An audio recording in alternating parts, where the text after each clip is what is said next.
Selamat datang di channel Wow Serem, tempatnya cerita yang dapat membuat bulu kuduk meremang. Yuk, daripada kita lama-lama, langsung saja kita masuk ke dalam ceritanya. Sudah 12 tahun Mang Ujang mendorong gerobak Nasgor kelilingnya setiap malam. Dari gang kecil sampai ke lapangan bola, dari depan balai desa sampai ke perempatan pasar, semua warga Cibatu pasti pernah mencicipi nasi goreng buatannya. Dulu, tiap malam gerobaknya selalu dikerubungi orang.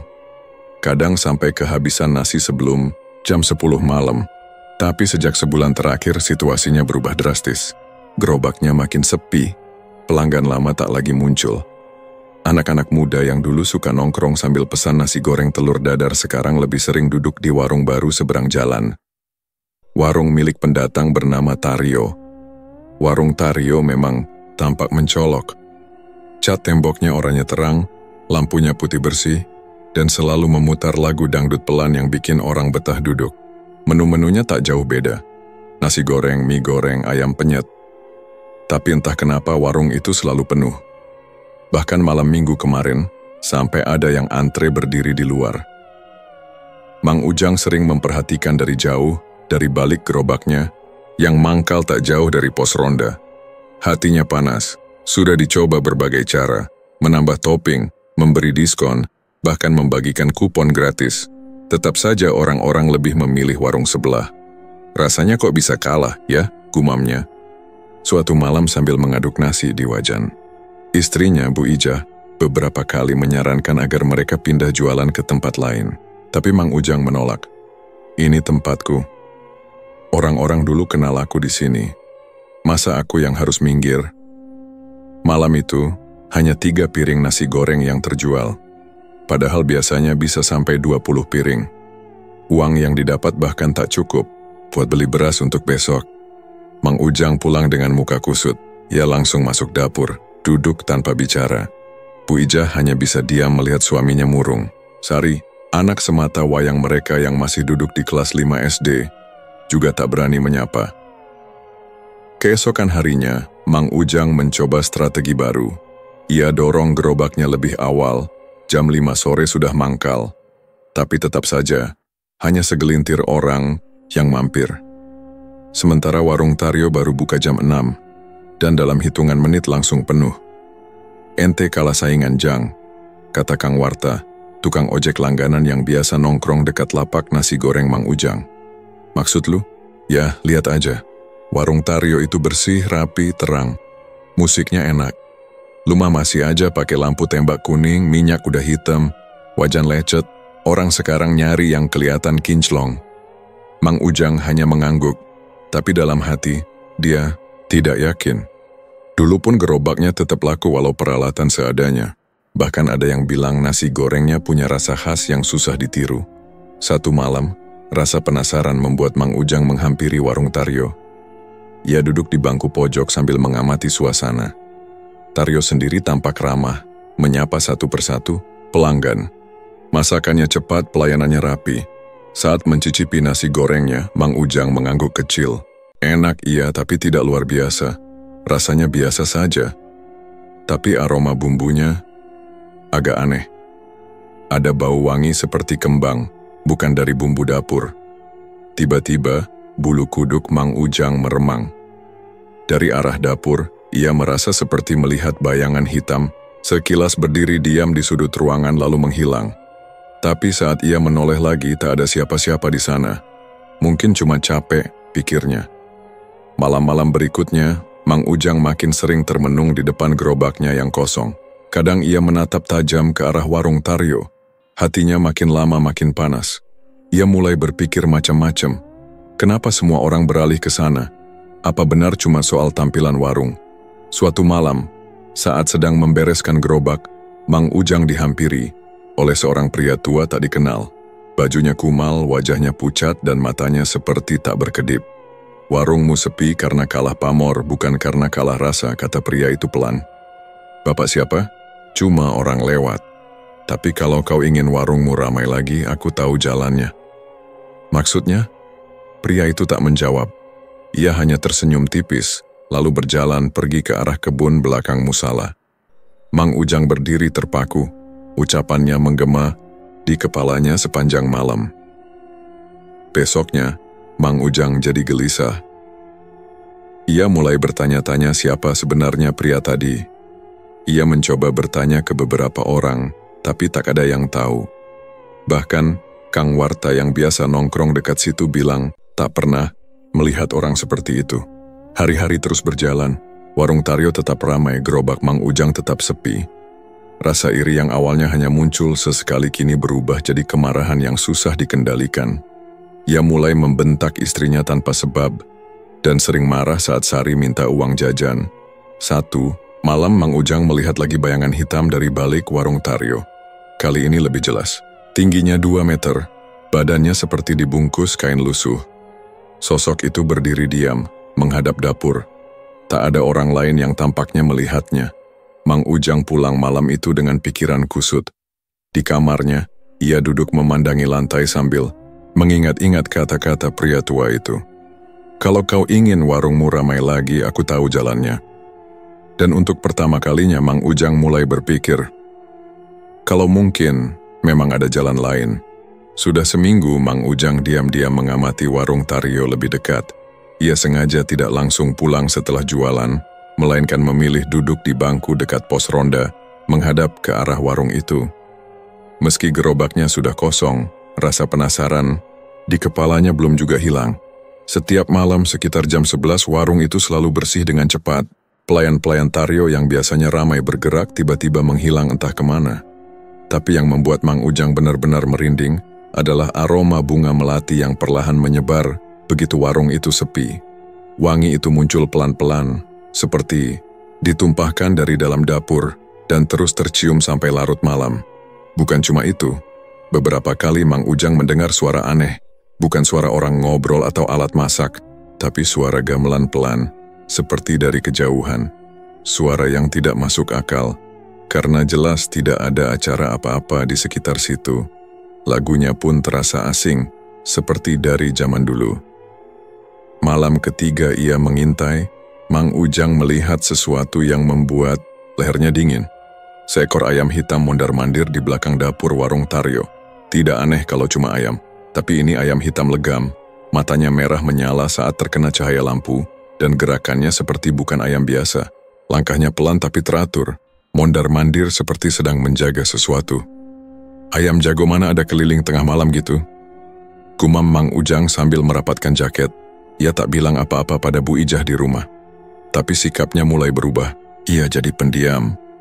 Tidak lagi marah-marah seperti sebelumnya, tapi lebih sering termenung. Setiap malam ia mendorong gerobaknya seperti biasa, jualan seadanya, lalu kembali mengawasi warung sebelah dengan tatapan curiga. Sampai suatu malam, saat sedang mengaduk nasi di wajan, Mang Ujang dikejutkan oleh seorang pelanggan tua yang tiba-tiba duduk di bangkunya. Masih jualan, Jang? Masih, Pak. Nasi goreng biasa atau pedas? Biasa aja. Tapi saya cuma mau tanya, kamu percaya nggak sama yang namanya penglaris? Mang Ujang terdiam. Wajan terus berbunyi, tapi tangannya mengaduk. Asal. Kenapa nanya gitu, Pak? Orang tua itu tersenyum tipis. Taryo itu bukan orang sembarangan. Dulu sempat buka warung juga di kampung saya. Sama persis kejadiannya. Awalnya biasa, terus ramai mendadak. Lalu ada yang kesurupan pas makan di warungnya. Mang Ujang menoleh cepat. Bapak yakin itu orang yang sama? Yakin, saya ingat wajahnya. Dia sempat dipanggil Ustaz kampung waktu itu tapi tiba-tiba kabur. Sekarang muncul di sini. Mang Ujang mengantar nasi goreng ke orang tua itu tanpa banyak bicara. Kepalanya penuh. Malam itu, ia tidak jadi ke pos ronda. Ia langsung pulang, masuk kamar, dan merenung sampai pagi. Kata-kata orang tua tadi terus mengganggu pikirannya. Esok harinya ia sengaja melewati jalan belakang yang berbatas langsung dengan belakang warung Taryo. Dari balik semak, ia mengintip. Ia melihat dapur warung Taryo dari kejauhan, sekilas tampak biasa. Tapi yang membuat bulu kuduknya berdiri adalah benda tergantung di atas pintu dapur. Semacam anyaman janur kering dengan tulisan merah, dan gantungan kecil dari tulang ayam. Ia mundur perlahan dan segera pulang. Di rumah Bu Ija curiga karena Mang Ujang terlihat pucat. "Bapak kenapa sih sekarang kayak orang linglung? Jangan-jangan kena angin malam terus?" Mang Ujang hanya menggeleng.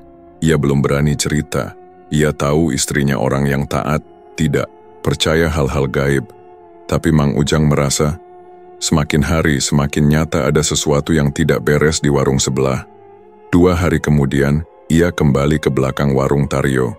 Kali ini ia membawa senter kecil dan berjalan lebih pelan. Saat sampai di semak dekat dapur, ia mendengar suara-suara aneh dari dalam. Suara seperti orang berbisik tapi tidak jelas bahasanya.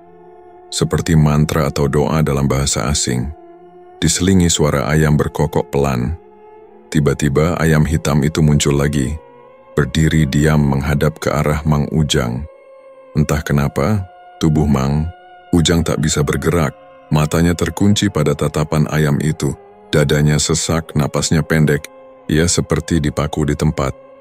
Hanya setelah ayam itu pergi, Mang Ujang bisa berbalik dan lari terbirit-birit. Di rumah, ia tak bisa tidur. Keringat dingin mengucur. Matanya terus melirik ke arah jendela, seakan-akan ada yang mengintip dari luar. Saat akhirnya ia tertidur, ia mimpi aneh. Dirinya berdiri di warung Taryo memasak nasi goreng sambil dikelilingi orang-orang tanpa wajah.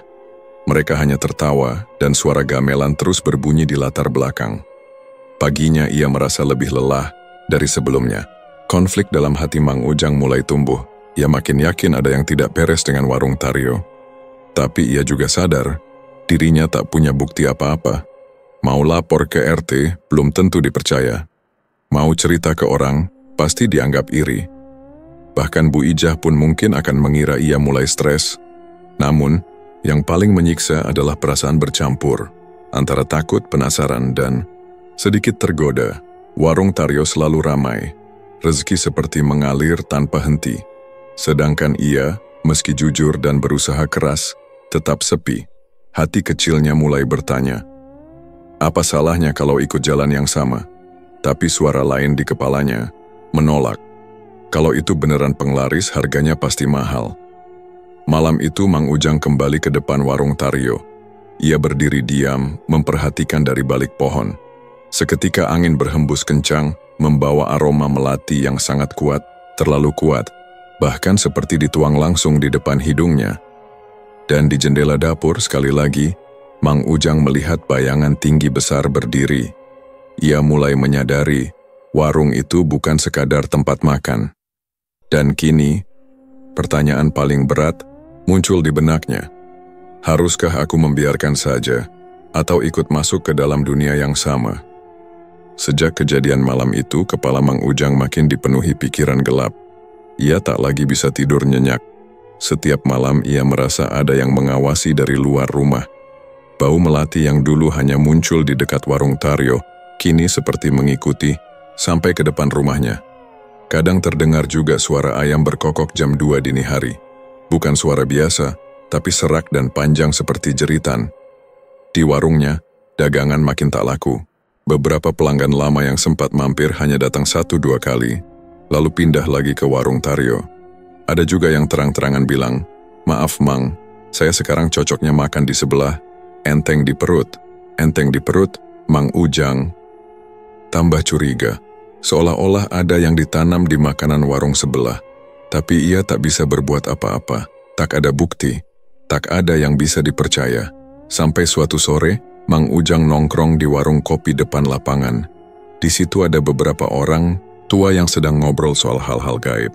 Salah satu dari mereka, Pak Samin, menyebut nama yang membuat Mang Ujang langsung menoleh. Kalau soal pesugihan mah, paling ampuh itu yang di Gunung Cakrabuana. Tapi yang sanggup jalanin ya cuman orang-orang nekat. Mang Ujang pura-pura ikut, nimbrung. Gunung Cakrabuana, itu yang dekat hutan bambu arah barat? Iya, jawab Pak Samin. Di situ ada dukun tua namanya Mbah Ramijan. Orang bilang dia bisa kasih pesugihan, tapi syaratnya berat. Syaratnya apa? Pak Samin menatap Mang Ujang sebentar sebelum menjawab pelan. Harus nyerahin yang paling berharga. Mang Ujang tak tanya lebih lanjut, tapi kalimat itu menancap dalam-dalam di kepalanya. Sepanjang malam ia merenung. Ia merasa seperti berada di ujung jalan. Kalau terus begini, usahanya bisa tutup, anaknya bisa berhenti sekolah, hidupnya habis pelan-pelan. Besoknya, tanpa bilang ke siapa-siapa, Mang Ujang pergi pagi-pagi sekali. Ia naik motor pinjaman ke arah Gunung Cakrabuana, mengikuti petunjuk yang ia kumpulkan dari obrolan kemarin. Jalannya sempit dan berbatu, udara makin dingin saat ia mendekati kaki gunung.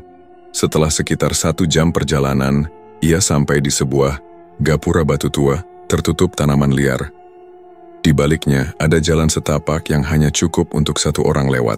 Mang Ujang memarkir motornya lalu jalan kaki. Setelah 10 menit berjalan, ia melihat sebuah rumah kayu tua di tengah kebun bambu. Atapnya hampir roboh, dan ada bau menyengat seperti dupa basi bercampur kemenyan. Seorang lelaki tua keluar dari balik tirai pintu. Badannya bungkuk, rambut putih panjang tergerai, dan matanya merah seperti kurang tidur. "Kau datang karena ingin jalan cepat?" tanyanya tanpa basa-basi. Mang Ujang menelan ludah. "Saya ingin warung saya ramai lagi, Mbah." Ramijan tertawa pelan. "Semua orang datang ke sini karena itu. Dagangan sepi, rezeki mampet, hati gelap. Kau bukan yang pertama dan bukan yang terakhir. Apa betul? Bisa dibantu?" "Bisa. Tapi tak gratis." Mang Ujang mengangguk pelan. Ia tahu tak ada yang gratis di dunia ini. Tapi ia belum siap dengan kalimat selanjutnya. "Kau harus menyerahkan yang paling berharga darimu." "Maksudnya, benda, orang, atau apapun yang kau cintai. Semakin berharga, semakin kuat hasilnya." Mang Ujang tercekat. Kepalanya langsung membayangkan Bu Ijah dan Sari. Tapi ia buru-buru menepis pikiran itu. "Kalau saya belum bisa kasih sekarang, kau boleh pulang. Tapi ingat, kalau sudah terlanjur bicara dengan dunia ini, kau tak bisa sembarangan mundur." "Mbah." Ramijan kemudian memberi Mang Ujang sebuah kantong kecil berisi tanah hitam dan potongan kertas dengan tulisan aneh. "Taruh ini di bawah gerobakmu, 3 malam berturut-turut. Tapi kalau kau belum siap nyerahin tumbal, jangan harap hasilnya bertahan lama." Mang Ujang pulang dengan perasaan campur aduk. Ia belum mengambil keputusan final, tapi entah kenapa langkahnya terasa makin jauh dari jalan wajar. Di rumah ia hanya bilang pada Bu Ijah bahwa ia ke pasar besar cari beras murah. Malamnya ia menaruh kantong itu di bawah gerobak seperti yang diperintahkan. Ia berdiri lama di depan gerobaknya memandangi nasi goreng yang belum laku. Angin malam berhembus pelan. Untuk pertama kalinya ia merasa gerobaknya berbeda, lebih hangat, lebih tenang. Esok malam, hal aneh mulai terjadi. Tiba-tiba ada 3 pelanggan yang muncul tanpa diduga. 2 remaja dan 1 bapak-bapak. Semua bilang mereka kebetulan lewat dan mencium bau nasi goreng yang enak. Mang Ujang melayani mereka sambil cemas. Tapi dalam hati ada rasa senang yang lama hilang. Malam itu, 8 piring nasi goreng terjual. Jumlah yang sudah sebulan tak pernah tercapai. Malam ketiga, gerobaknya kembali didatangi orang. Kali ini bahkan ada 2 orang tua yang bilang mereka dulu langganan tapi sempat pindah. "Entah kenapa malam ini pingin makan nasi goreng sini lagi," kata salah satu dari mereka. Setelah pelanggan pergi, Mang Ujang duduk di bangku kayu, sendirian. Ia membuka kantong kecil itu. Isinya sudah kosong. Tanahnya menguap entah kemana. Tapi di dalam dadanya muncul tekanan baru. Ia tahu ini baru awal. Kalau ingin hasil lebih besar, ia harus memenuhi syarat yang diminta Mbah Ramijan. Ia harus menyerahkan sesuatu yang paling berharga. Dan di pikirannya hanya ada satu hal yang paling berarti dalam hidupnya. Sejak 3 malam ritual itu dijalani, gerobak Mang Ujang tak pernah lagi sepi.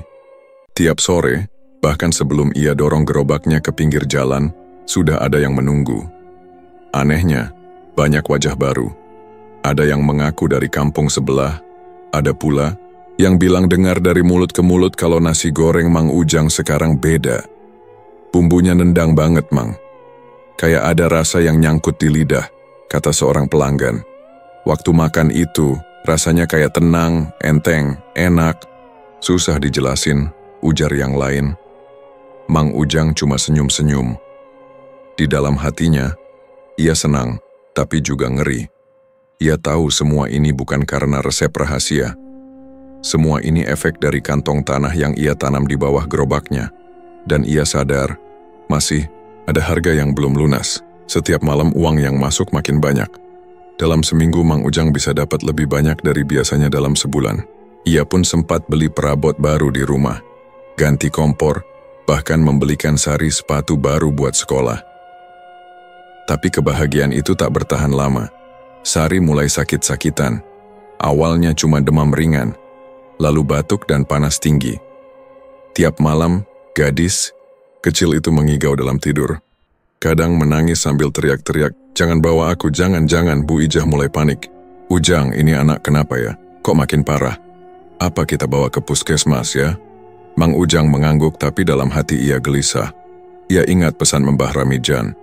Semakin berharga tumbalmu, semakin besar hasil yang kau terima. Dan kini ia sadar. Sari mulai terpengaruh. Sementara itu, tetangga depan rumah Bu Erni datang suatu pagi sambil wajahnya pucat. "Mang, saya mau ngomong. Tapi jangan marah ya." Mang Ujang heran. "Kenapa, Bu?" "Saya tadi malam gak bisa tidur. Sekitar jam 2 saya lihat dari jendela. Ada sosok hitam duduk di atas gerobak Mang Ujang." Mang Ujang menelan ludah. "Sosok apa?" "Hitam legam. Badannya gede. Matanya merah. Dia duduk diam aja di atas gerobak, tapi saya lihat tangannya kayak cakar." Bu Ijah yang dengar ikut merinding. "Apa mungkin itu maling, Bu? Kalau maling masa matanya merah nyala begitu?" Setelah Bu Erni pulang, suasana rumah mendadak sunyi. Mang Ujang duduk termenung di teras. Ia tahu, ini bukan sekadar cerita.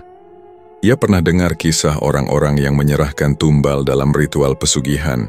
Salah satu cirinya, ada makhluk penjaga yang selalu mendampingi sumber penghasilan si pelaku. Makhluk itu yang memastikan pesugihan tetap jalan, asal syaratnya tidak dilanggar.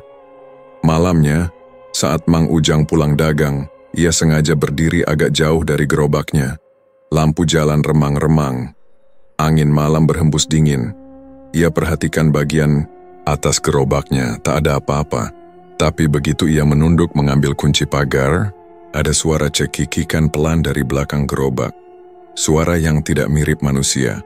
Mang Ujang tidak berani lihat. Ia langsung dorong gerobaknya masuk dan menutup pagar cepat-cepat. Di dalam rumah, Sari masih demam tinggi.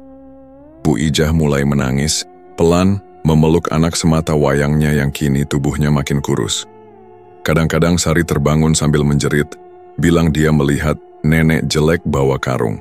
Di lain waktu ia bilang ada anak kecil mukanya rusak berdiri di pojok kamarnya. Mang Ujang makin tertekan. Ia ingin semua kembali normal, tapi ia juga takut menghentikan semuanya begitu saja. Ia tahu, begitu ia mundur, makhluk itu tidak akan diam. 2 malam berikutnya, Sari makin parah. Dokter di puskesmas tak bisa menjelaskan apa sakitnya. Hasil cek darah normal. Tidak ada infeksi, tidak ada virus, tapi tubuhnya makin lemah dan matanya mulai sayu seperti tak punya semangat hidup. Bu Ijah memohon, "Ujang, aku nggak tahu kamu nyembunyiin apa. Tapi ini semua aneh. Warung kamu ramai, tapi anak kita makin sekarat. Ada apa sebenarnya?" Mang Ujang tak sanggup menjawab. Ia cuma diam, kepala tertunduk. Dalam hatinya, perang batin meledak. Ia ingin semua ini berhenti, tapi juga takut kehilangan semua yang sudah ia dapat. Ia sudah mencicipi kesuksesan dan ketagihan. Tapi saat malam itu ia lihat Sari mengigau sambil memanggilnya dengan suara kecil. "Bapak, tolongin aku. Jangan kasih aku ke dia." Hatinya seperti diremas. Ia tahu waktunya tinggal sedikit. Kalau ia terus diam, Sari bisa hilang. Dan mungkin itulah harga yang sedang ditagih oleh makhluk itu. Hari itu, warung Mang Ujang ramai seperti biasa. Sejak sore, deretan bangku sudah terisi. Orang-orang antre, beberapa berdiri sambil ngobrol, menunggu nasi goreng yang katanya bikin ketagihan. Mang Ujang sibuk di balik gerobaknya, kuali. Besar diaduk terus. Suara ceplak minyak goreng bercampur bau sedap memenuhi udara. Salah satu pelanggan, pria paruh baya bernama Pak Tohari, datang dengan motor bututnya. Ia langganan baru, orang luar desa. Duduk di pojok memesan nasi goreng telur 2 piring. Ia makan dengan lahap, bahkan sempat memuji. "Ini nasi goreng bukan sembarangan, Mang. Rasanya kayak narik orang buat balik lagi. Setelah selesai makan, Pak Tohari pulang. Tapi 1 jam kemudian kabar buruk datang. Pak Tohari meninggal mendadak di jalan, Mang, kata seorang pemuda sambil ngos-ngosan datang ke warung. Mang Ujang tertegun. Hah? Gimana maksudnya? Tadi dia jatuh dari motor terus mulutnya berbusa. Kayak orang keracunan. Warga bawa dia ke balai dusun tapi udah gak tertolong. Mang Ujang gemetar. Tangan yang memegang spatula bergetar hebat. Ia menoleh ke pelanggan lain yang masih duduk. Semuanya diam sejenak, lalu satu persatu mulai berbisik. Baru makan dari sini loh, tapi nasi gorengnya enak banget. Mungkin Pak Tohari emang ada penyakit dalam.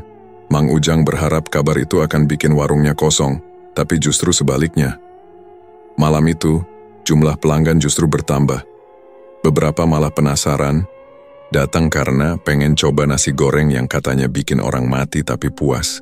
Itu jadi titik di mana Mang Ujang benar-benar merasa ada yang gak beres. Semakin banyak yang datang, semakin sering pula hal-hal aneh terjadi di rumah. Sari, anaknya, makin pucat. Tubuhnya kurus seperti tulang berbalut kulit. Di tangannya sering muncul lebam-lebam ungu, tanpa sebab. Kadang ada memar berbentuk tangan, kecil di leher atau punggungnya. Ia sering menangis dalam tidur dan teriak, "Jangan seret aku, jangan bawa aku." Bu Ijah makin panik. Ia sudah ngajak Mang Ujang ke dokter, ke dukun kampung, bahkan ke ustaz. Tapi tak ada yang bisa menjelaskan apa yang terjadi. Semua usaha seperti mentok, dan Mang Ujang tak pernah berani cerita soal apa yang ia lakukan di Gunung Cakrabuana. Di malam-malam berikutnya, suara-suara aneh mulai datang dari dapur. Saat Mang Ujang mencuci peralatan dagang, kadang terdengar suara tertawa kecil dari arah kuali. Pernah juga saat ia menyalakan kompor terdengar bisikan pelan dari bawah meja. Tambah satu lagi, awalnya ia pikir cuman halusinasi karena kurang tidur.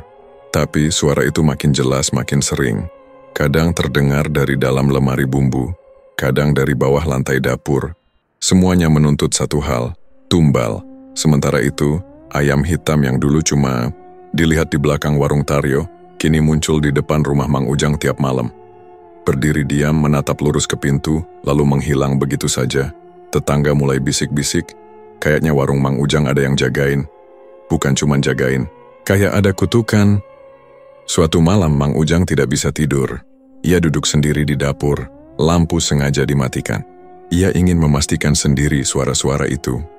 Jam menunjukkan pukul 1.43, dingin menusuk. Tiba-tiba kuali besar yang ia taruh di atas meja bergerak sendiri, pelan, lalu bergetar. Dari dalamnya terdengar suara perempuan mengerang, haus, darah. Mang Ujang mundur, napasnya tercekat, kakinya gemetar. Kuali itu bergoyang lebih keras lalu tiba-tiba berhenti, sunyi. Lalu muncul suara cekikikan kecil, seperti anak kecil yang puas setelah dapat mainan. Esok paginya, Sari ditemukan pingsan di lantai kamar, lehernya biru dan matanya terbuka tapi kosong. Ia dibawa ke puskesmas tapi dokter bilang tekanan darahnya turun drastis, tak ada sebab jelas. Kayak habis kehilangan energi hidup, kata dokter itu. Di rumah, Mang Ujang merasa semakin terpojok. Ia berdiri di depan gerobaknya yang kini terlihat megah karena sudah dimodifikasi. Tapi ia tahu, setiap piring nasi goreng yang ia jual sekarang bukan cuma makanan. Ada kutukan yang ikut menyertainya. Ia buka laci kecil di gerobak tempat ia simpan kantong dari Mbah Ramijan dulu. Kini kantong itu berubah warna, dari cokelat tanah jadi kehitaman. Dan ada bau amis seperti daging busuk keluar dari dalamnya. Saat itu, suara dalam kuali kembali muncul, kali ini jelas. Satu lagi, sebelum malam Jumat, atau anakmu kuambil. Mang Ujang jatuh terduduk. Di dadanya terasa berat, seperti diikat. Ia sadar semuanya sudah melewati batas. Ia tak lagi pegang kendali. Jalan pintas yang ia ambil kini berubah jadi jalan neraka. Namun satu hal yang belum ia tahu, makhluk yang datang melalui ritual pesugihan tak hanya menuntut tumbal, tapi juga menuntut kesetiaan. Sekali melanggar, yang dikorbankan bukan cuma orang terdekat, tapi seluruh keluarga. Dan waktu yang diberikan hampir habis. Malam itu angin bertiup kencang. Genteng rumah Mang Ujang bergetar dan suara dedaunan bergesekan seperti bisikan yang tak habis-habis. Di dalam rumah, suasana lebih sunyi dari biasanya. Sari tidur dalam kondisi lemas. Bu Ijah duduk di sampingnya sambil terus menggenggam tangan putrinya. Sementara itu, Mang Ujang mondar-mandir di dapur. Wajahnya pucat, mata cekung, dan pikirannya kusut. Ia belum makan sejak pagi. Rasa bersalah dan ketakutan bercampur jadi satu di dadanya. Ia tahu waktunya makin dekat. Tepat tengah malam, suara ketukan pelan terdengar dari pintu belakang. Tok, tok, tok. Mang Ujang menoleh. Ia tahu siapa yang datang. Ia membuka pintu perlahan dan menemukan Mbah Ramijan berdiri di sana, berselimut kain lusuh, tubuhnya lebih bungkuk dari sebelumnya. Assalamualaikum, Mang. Sapa Mbah Ramijan dengan suara serak. Waalaikumsalam. Masuk, Bah. Dukun tua itu masuk tanpa bicara banyak. Ia duduk di kursi kayu dekat dapur, lalu membuka buntelan kain hitam. Di dalamnya ada kendi kecil, sepotong kemenyan, dan potongan rambut yang sudah mengering. Kau sudah tahu kan kenapa aku datang malam ini? Kata Mbah Ramijan sambil menyalakan kemenyan. Mang Ujang menelan ludah. Saya tahu, Bah. Tapi, masa belum cukup juga? Saya sudah kehilangan ketenangan. Anak saya sekarat. Mbah Ramijan menatap Mang Ujang lama. Tumbal pertama hanya pembuka pintu.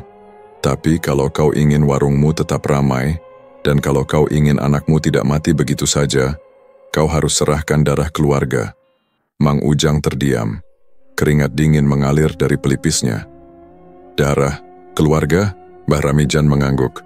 Anakmu, Sari. Jantung Mang Ujang serasa berhenti. Ia mundur beberapa langkah. Enggak, Bah. Jangan dia. Cari yang lain. Saya rela saya sendiri yang diganti. Asal jangan anak saya. Mbah Ramijan menggeleng, pelan. Kalau kau menyerahkan dirimu, kontrak terputus. Semua akan hilang. Hartamu lenyap. Tapi bukan cuma hartamu. Nyawa istrimu bisa jadi gantinya. Bahkan rumahmu bisa terbakar dalam semalam. Makhluk itu tak suka dibohongi. Mang Ujang memegangi kepalanya. Ia terduduk di lantai. Suaranya mulai bergetar. Kenapa harus begini, Bah? Saya cuma mau warung saya laku. Saya cuma pengen orang makan dagangan saya. Dan kau sudah dapat itu, kata Mbah Ramijan tajam. Dengan harga yang harus dibayar. Mbah Ramijan lalu berdiri dan berjalan pelan ke arah pintu. Sebelum keluar, ia menoleh dan berkata, kau punya waktu sampai malam Jumat. Setelah itu makhluk itu akan ambil sendiri apa yang dijanjikan, suka atau tidak suka. Setelah Mbah Ramijan pergi, Mang Ujang terduduk diam di dapur sampai matahari hampir terbit. Ia tidak tidur. Wajah Sari yang pucat terus terbayang di kepalanya. Suara tangis Bu Ijah juga masih terngiang. Ia tahu ia sudah terlalu jauh masuk, tapi ia tidak bisa biarkan anaknya jadi korban. Hari itu Mang Ujang tidak berdagang. Ia duduk di depan rumah, menatap jalanan kosong. Orang-orang lewat bertanya kenapa warungnya tutup. Ia cuma bilang, anak sakit. Sore hari, Mang Ujang pergi ke makam tua di pinggir desa. Di sana ia berdiri lama di depan pusara ibunya. Air matanya turun, ia bicara sendiri. Ma, Ujang bingung. Ujang salah. Tapi Ujang gak bisa mundur. Ujang juga gak bisa terus. Tolong, kasih petunjuk. Saat malam mulai turun, Mang Ujang memutuskan satu hal. Ia tidak akan menyerahkan Sari. Kalau harus hancur, biar ia yang hancur. Tapi sebelum itu ia akan lawan dengan caranya sendiri. Ia ambil air wudhu, lalu pergi ke musala kecil dekat rumah. Sudah lama ia tidak menginjakkan kaki di sana. Ia duduk diam di sudut, lalu sholat dan berdoa lama. Saat ia sujud terakhir, air matanya membasahi sajadah. Ia minta ampun, minta ditunjukkan jalan keluar. Besok paginya, ia pergi ke rumah Pak Kiai di desa seberang. Dulu Pak Kiai sering mengisi pengajian di desanya, tapi sejak Mang Ujang sibuk dagang, ia tak pernah lagi ikut. Di sana Mang Ujang ceritakan semuanya, dari warung sepi iri hati pada Tario, sampai ritual pesugihan dan tumbal. Pak Kiai mendengarkan dengan wajah serius. Yang kamu lakukan salah besar, Mang, kata Pak Kiai. Tapi kamu masih bisa kembali. Selama nyawamu belum dicabut, pintu tobat masih terbuka. Mang Ujang menunduk. Tapi kalau saya berhenti, makhluk itu akan marah. Anak saya bisa diambil. Kalau kamu teruskan, anakmu pasti diambil. Tapi kalau kamu lawan, kita masih bisa ikhtiar. Saya akan bantu. Tapi kamu harus siap hadapi semua risikonya. Mang Ujang mengangguk. Wajahnya masih takut, tapi ada sedikit tekad mulai tumbuh. Ia pulang ke rumah dengan membawa beberapa air doa dan ayat-ayat perlindungan dari Pak Kiai. Malam itu untuk pertama kalinya, ia berdiri di depan gerobaknya dan membakar kantong pesugihan dari Mbah Ramijan. Api menyala kecil, lalu berubah jadi biru kehijauan. Dari dalam api itu terdengar suara jeritan kecil, lalu angin berhembus keras seolah ada sesuatu yang marah. Bu Ijah yang melihat dari jendela, langsung memeluk Sari yang masih terbaring. Ia tak tahu apa yang dilakukan suaminya, tapi ia bisa merasakan malam itu akan jadi malam yang panjang. Dan mungkin malam terakhir sebelum semuanya berubah. Udara malam itu dingin dan lembab, hujan baru saja reda, menyisakan genangan di jalan-jalan tanah desa Kalirandu. Tapi Mang Ujang tak peduli. Ia berdiri di depan gerobaknya yang sudah tua dan penuh noda. Tangan kirinya memegang botol minyak tanah, tangan kanannya korek api. Tanpa banyak pikir ia siram seluruh gerobak dengan minyak tanah. Bau menyengat langsung memenuhi udara. Ia nyalakan korek, lalu menjatuhkannya ke bawah gerobak. Api langsung menyambar. Lidah api menjilat-jilat kayu dan seng menyala terang di tengah malam. Dari kejauhan terdengar anjing melolong. Bu Ijah yang mengintip dari dalam rumah menutup mulutnya sambil menangis. Mang Ujang berdiri di depan api itu lama. Sampai gerobak yang menemaninya berdagang bertahun-tahun hanya tersisa arang gosong dan logam bengkok. Lalu ia ambil kain hitam bekas ritual, kendi kecil, dan sisa-sisa alat pesugihan dari belakang dapur. Semua ia masukkan ke dalam lubang yang digali di belakang rumah. Lalu ia kubur dengan tanah basah. Selesai, tapi hatinya belum tenang. Malam berikutnya, suara-suara aneh kembali terdengar dari atap rumah. Suara cakaran, bisikan pelan, dan gelegak, seperti air mendidih dari tempat yang tak ada. Sari terbangun tengah malam sambil berteriak, dan tubuhnya kejang-kejang. Bu Ijah panik. Mang Ujang hanya bisa duduk di pojok kamar, menggenggam tasbih dan terus membaca ayat-ayat yang diajarkan Pak Kiai. Pagi harinya, Mang Ujang pergi ke warung Taryo. Ia belum pernah masuk ke sana sejak dendam dan rasa iri membutakan hatinya. Tapi kali ini ia datang dengan niat berbeda.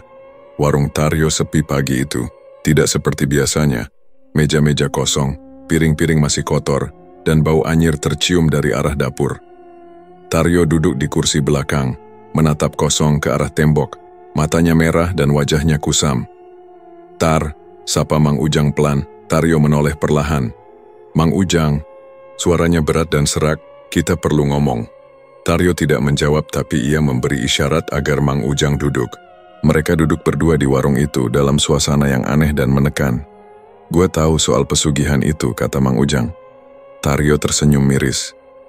"Akhirnya lu tahu juga. Gua pikir cuman gua yang tolol." Mereka terdiam sejenak. Lalu Taryo mulai bercerita. Ia mengaku didatangi orang tak dikenal saat baru pindah ke desa. Orang itu menawarkan cara agar warungnya selalu ramai. Awalnya ia menolak, tapi setelah 2 bulan dagangannya tak laku, ia tergoda. Ritual pertama sederhana, hanya perlu meletakkan kembang dan kemenyan di sumur tua belakang rumah. Setelah itu, warungnya mulai didatangi orang. Tapi lama-lama, permintaan dari makhluk itu makin aneh dan makin gelap. Mereka suruh gue rekrut orang lain buat masuk juga. Katanya, makin banyak yang ikut, makin ringan bebannya, kata Taryo lirih. Mang Ujang tercekat. Jadi ini bukan sekadar pesugihan biasa. Ini semacam jaringan, rantai yang saling terhubung. Dan dia salah satu yang sudah masuk ke dalamnya. Taryo menunjuk ke sudut dapur. Kadang gue lihat dia duduk di situ, matanya merah, lidahnya panjang. Kalau gue telat setor, dia kasih peringatan. Pelanggan pingsan, makanan basi dalam sekejap. Satu kali kepala ayam hidup tiba-tiba ada di piring nasi goreng. Pelanggan malah makin banyak. Mang Ujang menggigil. Gua bakar semua, Tar. Gerobak gue, alat-alatnya. Tapi dia belum pergi. Taryo mengangguk lemas. Lo pikir gua gak pernah coba? Gua udah 2 kali bakar warung ini. Tapi tiap pagi muncul lagi utuh. Kadang lebih bersih. Kadang lebih luas. Gue cuma bisa nonton. Gue udah gak waras, Mang. Mang Ujang bangkit berdiri. Ia tahu ini bukan lagi soal warung, iri hati, atau pelanggan. Ini soal hidup dan mati, soal jiwa yang dipertaruhkan. Lo mau ikut gue? Kita ke Pak Kiai. Minta tobat, bareng-bareng. Mungkin masih ada jalan keluar. Taryo tertawa kecil. Lo masih punya anak buat diselamatkan, Mang. Gue udah gak punya siapa-siapa. Kalau bisa mundur, lo mundur. Gue udah terlalu dalam. Malam Jumat, Mang Ujang dan Bu Ija duduk bersila di ruang tengah bersama Pak Kiai dan 2 santrinya. Sari masih terbaring di kamar, wajahnya mulai membaik, napasnya lebih teratur. Ritual pengusiran dimulai.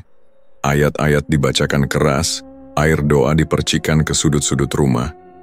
Suara gaduh mulai terdengar, benda jatuh sendiri, jendela terbuka, dan jeritan samar dari arah atap.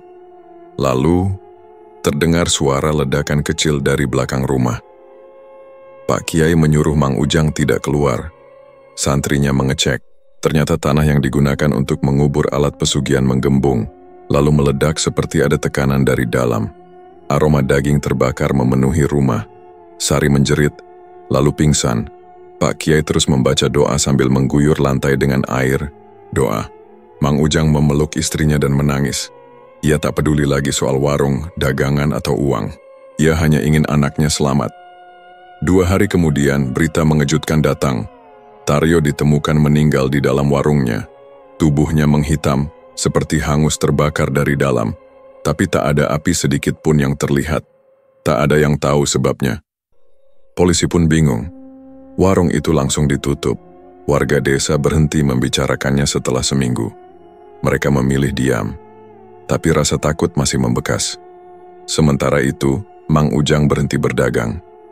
Ia kerja serabutan di pasar, kadang bantu, angkut barang, kadang jaga kios sayur. Bu Ijah jualan kue kecil-kecilan. Hidup mereka pas-pasan, tapi tenang. Sari perlahan sembuh. Ia mulai bisa tertawa lagi. Namun, 3 bulan kemudian, di tanah bekas warung Taryo, berdiri warung baru. Warung tenda sederhana, tapi selalu ramai. Pemiliknya, orang luar, pendatang, dan tak banyak bicara. Kadang malam hari warga yang lewat bilang melihat ayam hitam berkeliaran di belakang warung itu. Dan tiap Jumat malam dari dapur warung baru itu samar-samar terdengar suara gamelan. Desa Kalirandu kembali tenang setidaknya di permukaan. Tak ada lagi suara gamelan tengah malam. Tak ada lagi aroma melati yang menusuk hidung atau sosok hitam yang mondar-mandir di atap. Mang Ujang kini lebih sering terlihat di masjid. Wajahnya lebih tua dari usianya tapi matanya tenang. Setiap selesai salat ia duduk lama di teras, memandangi jalanan tanah yang dulu ia lewati tiap malam sambil dorong gerobak. Gerobak itu kini tinggal kenangan, dibakar bersama dosa yang nyaris menghancurkan keluarganya. Bu Ija tak lagi memasak dalam jumlah banyak. Ia hanya membuat kue-kue kecil untuk dijual ke warung dekat pasar. Sari yang dulu pucat dan tak berdaya, sekarang mulai sekolah lagi. Meski kadang masih terbangun malam-malam karena mimpi buruk yang samar. Warung Taryo tak pernah dibuka lagi. Setelah Taryo meninggal, keluarganya datang dari kota untuk mengurus jenazah dan hartanya. Tapi warung itu mereka biarkan kosong, terbengkalai. Lantai dapurnya retak seperti terbelah dari dalam, dan tak ada yang berani memperbaiki. Namun waktu berjalan, ingatan orang perlahan memudar. 3 bulan setelah semua tragedi, seseorang datang. Pendatang baru, katanya dari kota, menyewa tanah bekas warung Taryo dan mendirikan warung baru. Warungnya sederhana, tapi langsung ramai. Mang Ujang hanya melihatnya dari jauh. Ia tidak bicara, ia tidak menegur, ia hanya menunduk dan kembali masuk rumah, karena ia tahu beberapa siklus tidak bisa diputus, beberapa warung tidak pernah benar-benar tutup.